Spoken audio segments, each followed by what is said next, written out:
کہتے ہیں جی کہ عورت سے جماع کے وقت لائٹ بند کرنا ضروری ہے؟ کوئی ضروری نہیں ہے، آپ کی بیوی آپ دیکھ سکتے ہیں، اس میں کیا ہے، اندھیرے کر دیں. یعنی اس کا مطلب یہ ہوا کہ دن میں کبھی میاں بیوی نہ ملیں، پہلے اندھیرے کا انتظام کریں. پتہ نہیں کہاں سے لوگوں نے مسئلے گھڑے ہوئے ہیں.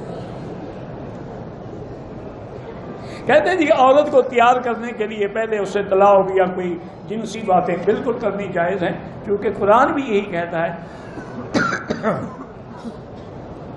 اللہ نے قرآن میں فرمایا ہے کہ یسألونک عن المحیض قل هو اذى فاعتزلوا النساء في المحیض ولا تقربوهن حتى يطهرن فاذا جب وہ پاک ہوئے فاتوهن من حيث امركم الله ان الله يحب التوابين ويحب المطهرين فاتوا حرثكم.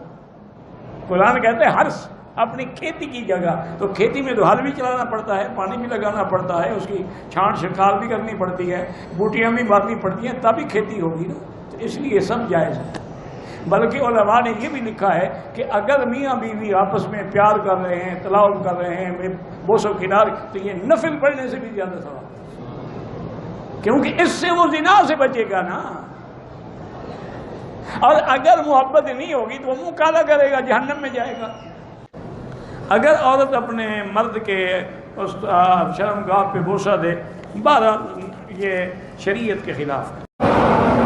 میاں بیوی بغیر کپڑوں کے سو سکتے ہیں؟ کیوں نہیں سو سکتے؟ ہاں میاں بیوی ہیں، بالکل سو سکتے ہیں. تم وہ مسئلے پوچھو نا جی شریعت کے یا تقوی کے، پرہیزگاری کے، وہ چھوڑو. وہ تو انبیاء نے تو کبھی دیکھا نہیں. بیوی فرماتی کہ میں نے حضور کا بدن ہی نہیں دیکھا، تو وہ بغیر کپڑوں کے کیسے سوتے ہوں گے؟ وہ بلند مقام ہے. جہاں تک فتویٰ ہے وہ یہی ہے کہ تم میاں بیوی سو سکتے ہو بغیر کپڑوں کے. میاں بیوی کو ایک دوسرے کے جسم کے ساتھ تک دیکھنا جائز ہے، سب کچھ دیکھنا جائز ہے، دیکھنا تو منع نہیں ہے. ہن لباس لکم وانتم لباس لہن. کہتے ہیں جی کہ اپنی بیوی سے آدمی آگے اور پیچھے دونوں سے جماع کر سکتا ہے. پیچھے سے جماع کرنے پر اللہ کے نبی نے لعنت بھیجی ہے کہ من اتی فی دبر امرأتہ فعلیہ لعنت اللہ. جو آدمی عورت کو غلط استعمال کرتا ہے اس پر اللہ کی لعنت ہوتی ہے.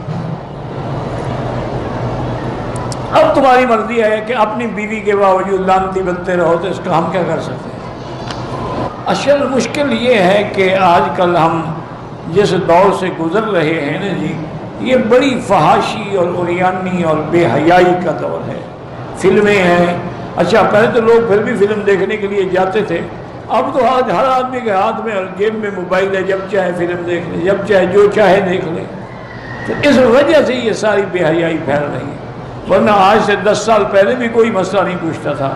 یہ مسائل اب پیدا ہوئے ہیں کیونکہ فلمیں دیکھ دیکھ کے یہ سیکھ رہے ہیں. اور کچھ بدبختی یہ ہے کہ شیعہ نے اپنے کتابوں میں بھی لکھا ہے کہ جائز ہے، اور ان کے علاوہ بعد ہمارے یعنی مسلمان شیعہ بھی نہیں، انہوں نے بھی اپنی کتابوں میں لکھ دیا کہ جائز ہے. انا للہ و انا الیہ راجعون.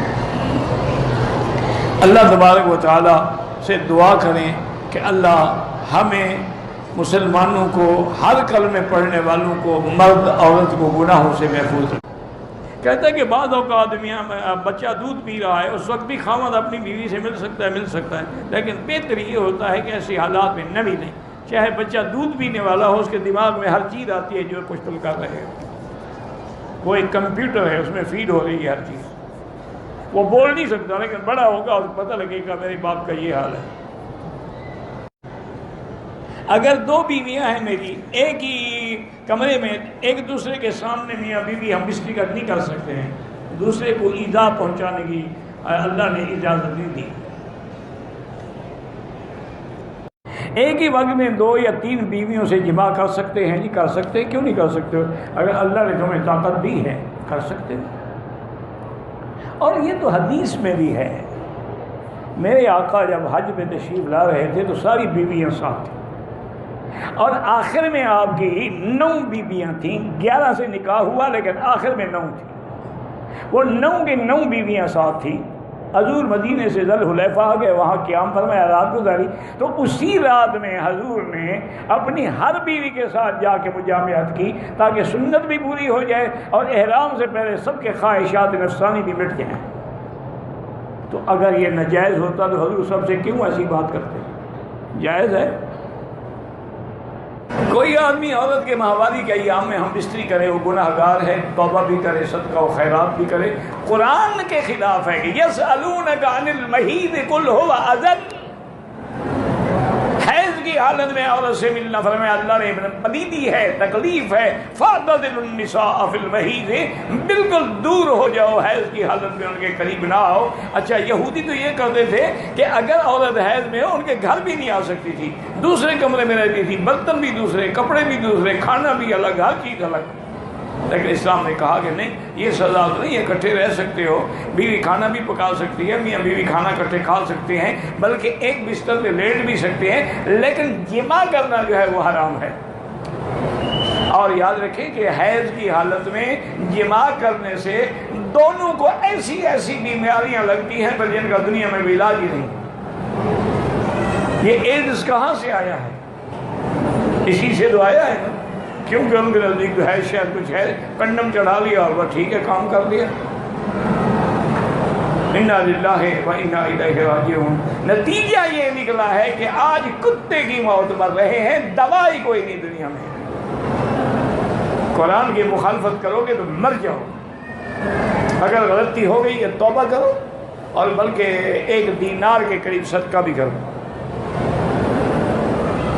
صحیح حدیث میں ہے، ایک آدمی نے، مکے کا آدمی تھا، اس نے انصاری لڑکی سے شادی کی، یعنی لڑکی مدینہ منورہ کے انصار کی تھی، شادی کرنے والا مکے کا مہاجر تھا۔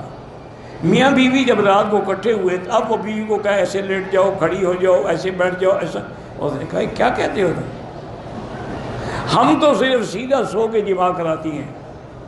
انہوں نے کہا یہ کیا مطلب ہے جب شریعت میں؟ انہوں نے کہا نہیں، بالکل حضور سے پوچھیں گے، پھر اس کے بعد جیسے تمہاری مرضی آئے کرنا۔ انہوں نے کہا ٹھیک ہے۔ صبح کو حضور کی خدمت میں آئے، انہوں نے پوچھا، انہوں نے فرمایا کہ ہاں بس عورت کا پچھلا حصہ استعمال نہ کرو، باقی تمہاری مرضی ہے، کھڑے ہو کے، بیٹھ کے، لیٹ کے، جو چاہو کرو۔ فاتو حرثکم انا شئتم۔ تو یہ میری بیٹی، ایسے مسئلے ہوتے ہیں، کوئی اس میں یہ بات نہیں ہے کہ میں کیوں جواب دیتا ہوں، یہ دینا پڑے گا، ورنہ وہ تو ساری زندگی پھر چوستے رہیں گے۔ کہتے ہیں جی کہ میاں بیوی ملنے سے پہلے دعا، کپڑے اتارنے سے پہلے دعا مانگ سکتے ہیں، اللہم جنب الشیطان عنا وجنبنا ما رزقتنا منہ۔